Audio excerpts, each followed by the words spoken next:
Joining me now is Rashad Robinson. He's a spokesperson for Color of Change PAC and president of Color of Change. So Rashad, great to have you on the program. How you doing, brother? Great, good to be here. So look, you guys are the largest online racial justice organization in America. You got 1.4 million members, and that's outstanding. But I actually think the more outstanding part is how effective you are. And I always point to you guys as probably the single most effective progressive organization in the country. And so I want to talk to you about how you managed to do that, because I think it's really instructive and I'd love our audience to know. So you've got so many accomplishments, it's hard to list. Let's start with some of them and then work our way through it. But you guys pressured Fox News to dump Glenn Beck, and they did. And you had the hashtag Drop O'Reilly campaign, and they did. I mean, to get Glenn Beck and Bill O'Reilly, that is amazing. So how did you do that? Well, a lot of what we did was really trying to channel the energy of everyday people in the smartest, most strategic ways. And so we have this strategy of respond, build, pivot, and scale. Respond to moments that are happening in the world, build a lot of energy of everyday people trying to help educate, and then find those systemic pivots. And so for us, when it came to Fox News and their role at keeping both Glenn Beck and Pat and Bill O'Reilly on the air, what we did was we really moved that energy to advertisers. And in the Glenn Beck case, we ran a 2-year campaign that forced over 200 advertisers to have to divest. It was actually a very long, sustained campaign where we had staff watching every single night as advertisers dropped, and they would, come back a couple of months later, and we would then call them back, and then really move a lot of energy and stay persistent. But with the advertisers, right, keeping the conversation out of a left or right frame and moving it to a frame of right or wrong, really trying to help folks leverage the power of civil rights, the power of gender justice, the understanding that these corporations can't come for our money by day and support Glenn Beck or Bill O'Reilly by night. And really staying really clear that this wasn't a political issue, but a moral issue. And over time, watching advertiser after advertiser drop. The thing I'll say about all of this is that, in particular, for instance, the Glenn Beck show, the ratings didn't go down, but Fox couldn't actually sell advertising for the show. The last episode of the Glenn Beck show, you didn't have the Walmarts or McDonald's or Hondas of the world advertising. You have that company that you put gold in an envelope and you send it in and they send you back cash. That was the commercial playing over and over again. And so what we've really tried to do through our strategies, whether it's holding corporations accountable or holding government accountable, is find the right strategic lever to pull where our members' voices are actually most heard. So we don't do the type of campaigns that say, tell Mitch McConnell to stand up for affirmative action, because there's no real theory of change. All the black people in the country could sign that petition and all of our allies, and it still wouldn't matter. What we do try to do is find the leverage, the points of change where our members' energy, where black folks' political power can be heard and felt and impactful.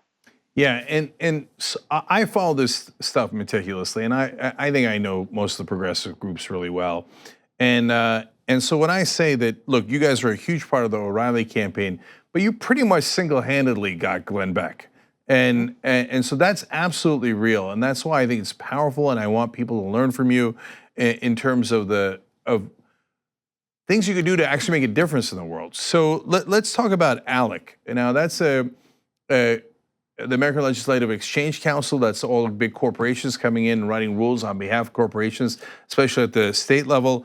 Well, you guys have also targeted them. So can you tell us about that campaign and how it's going? Yeah, so we first started with ALEC when those discriminatory voter IDs laws started popping up around the country. The ones that say you can vote with your student ID, but not you can't vote with your student ID, but you can vote with your gun license, like the one in Texas. And so what we ended up doing was we decided that there was no theory of change for us. That once again, calling on state legislators or governors in Tea Party states to, not support those bills. We knew that it was a political strategy of the right to make it harder for Black people, for brown people, for young people, many communities to vote and be heard.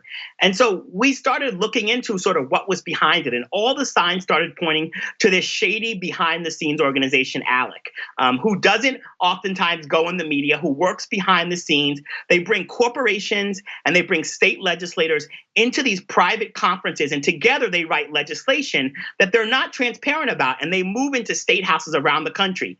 ALEC had become so successful over the 40 plus years of existence that state legislators would sometimes go into the state houses, introduce ALEC bills, and not even take the ALEC logo off the top of the page, and the bill would still pass. And so what we recognized was that because ALEC was overwhelmingly sponsored and supported by corporations, 98% of the money into ALEC came from corporations who every single day came to the Black community and say, buy our products or use our services. So we didn't want to protest ALEC. We wanted to go to those corporations who were sponsoring Black History Month programs, advertising on Black radio, trying to have a relationship with the community and hold them accountable. We started by going out to about 15 of the 100 plus corporations that were sponsoring ALEC, and we sent them letters, and then we would get on the phone with them. And once we got on the phone with them, they would say things like, we give a little to the left and we give a little to the right. And we would say, that's great, but there's actually not two sides to Black people voting. And so keep giving to the left and keep giving to the right, but we're having a conversation about right and wrong. And we would move those conversations back and forth while simultaneously starting a public conversation with our members. And some progressive organizations like Credo and others joined us and joined our leadership and really supported the work that we were doing. And we went out to our members and we started educating our members around stopping corporate funded voter suppression. But we didn't expose the corporations right away. We were trying to give the corporations the ability to divest ahead of time. And as we went back and forth with these corporations, the tragedy in Ferguson happened with Trayvon Martin. And our organization rapidly responded. We supported hoodie rallies around the country. We mobilized our members to call on the Obama Justice Department to engage. We did all of the things necessary to try to raise our members' voices and really try to engage in that effort. And while that was happening, we found out that the Stand Your Ground law was an ALEC piece of legislation. Sponsored by the NRA and Walmart, the largest sellers of guns, and moved into state houses around the country. And so at that point, we needed to pivot. And kind of in that, as I said before, that idea of respond, build, and pivot. So you find the systemic pivot so you're not just playing that game whack-a-mole at the carnival where something pops up and then you hit it down and something else pops up, but you're actually trying to move for some sort of systemic change so things get changed over time. And then we picked one of the corporations that we had been in conversation with for, literally months, back and forth through letters and phone calls, and that was Coca-Cola. The reason why we picked Coca-Cola was because Pepsi actually pulled out behind the scenes and told us they were going to divest from ALEC. And we gave Coca-Cola 48 hours, and we gave them a mock-up of the billboards that would go up, the web page that would go live in 48 hours. We told them the script that we'd be giving our members and how we'd be giving our members the ability to contact. And 48 hours passed and Coca-Cola was still in ALEC. And so then what happened was we then told our members 1,000 at a time and gave them phone numbers at Coca-Cola. And about 5 hours in, Coca-Cola said, we've had enough. We're divesting from ALEC. And then over the course of the next several weeks and months, we escalated on a whole set of corporation after corporation after corporation, working very closely with our friends at the Center for Media and Democracy, who did a tremendous amount of work at really exposing ALEC through their ALEC Exposed website and giving us a lot of the research that we needed to move that campaign. And then, as we did that, corporations dropped. ALEC attacked us. They hired Edelman PR to come after ALEC and try to make me and my dimples angry Black man. But over time, we kept escalating. We left ALEC with a $1.5 million budget shortfall. We forced over 100 corporations to divest. We forced them to end the committees that were working on discriminatory voter ID and stand your ground laws. We leveraged that energy to stop some of the things they were doing around ending municipal broadband in places like Georgia and throughout the South. And then we've continued to keep the heat on ALEC around so much of what they've done and so much of the horrible laws they're trying to push on everything from surveillance and privacy to things like private prisons, to so much of the efforts they have done to make it easier for corporations to pollute and drill in our communities. So many of these laws give America what we like to say is the cold. But when we know that when America gets the cold, Black people get the flu. And so what we've often tried to do through all of these campaigns is help the larger progressive movement recognize how racial justice can be a winner. Not just a winner for Black and brown people, but a winner for all the issues. Because forcing all those corporations to divest from ALEC on issues related to racial justice, weakening ALEC's ability to move laws that hurt our communities, and having them do it through a racial justice frame didn't just help Black people, it helped the entire progressive movement. And it's one of our central messages that when Black people win, our victories are victories for the entire movement. Okay, I want the audience to understand that this group, here it is. An African American group that got Fox News to bend to its will, that has moved some of the largest corporations in the history of the world. I want you to understand that you can do it too. Look, these are giant killers. And so look, I want Black folks to understand it, but I want all progressives to understand it. You can make a difference.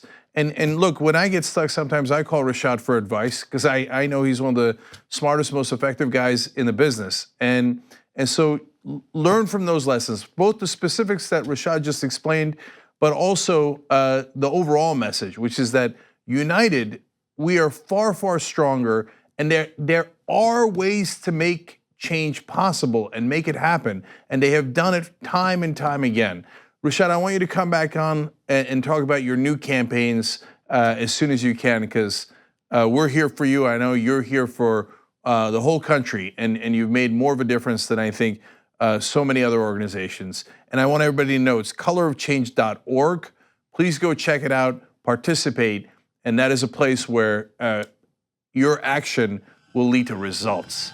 Thank you, Rashad. Really appreciate it. Thanks for having me. Anytime.